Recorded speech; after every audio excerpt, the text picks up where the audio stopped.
après ce brevet qui est le brevet numéro 0200992 qui a été délivré à Paris le 19 août 2005, vous pouvez taper ce numéro, vous allez entrer dedans à Paris, à l'Institut de la propriété intellectuelle à Paris. Ça a été publié dans le bulletin officiel français. Vous pouvez entrer dedans et voir tout ça. Après le brevet, je vous ai dit, il faut des années de pharmacovigilance. Qu'est-ce que ça veut dire? Vous avez conçu votre médicament de façon chimique, en emboîtant des molécules chimiques. Bien sûr qu'ici, nous avons l'avantage de prendre ces molécules dans la nature, dans la vie. Et ces molécules sont mieux tolérées parce que ces molécules-là participent déjà à la vie de la plante, à la vie dans la plante.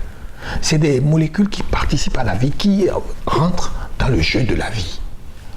Eh bien, nous prenons ces molécules-là dans les plantes. Mais tout cela reste du travail de laboratoire.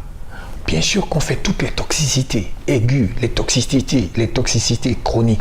Ensuite, on voit comment ces molécules se dégradent une fois entrées dans le corps, comment ça s'élimine et tout ça. Mais après, la France exige 10 années de pharmacovigilance. C'est-à-dire que vous allez donc donner votre médicament de façon tout à fait libre.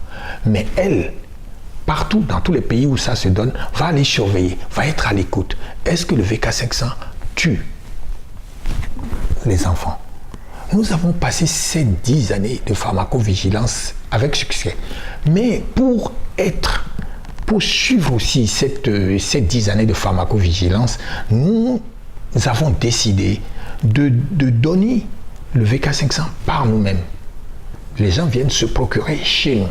Bien sûr, il nous arrive souvent d'envoyer 100 000 boîtes en Angola, par exemple, 200 000 boîtes ailleurs. Mais chaque fois, c'est nous qui mettons à la disposition des populations. Et tous les malades sont dans un grand fichier. On sait quelle dose prend chaque enfant de quelques mois, de quelques années. On regarde comment leur santé marche. Nous continuons de faire ça. Mais aussi, c'est parce que nous n'avons pas les moyens encore de produire un grand laboratoire. Un grand laboratoire, ça coûte dans les 200 milliards. C'est toujours de la volonté des pays, la volonté des présidents.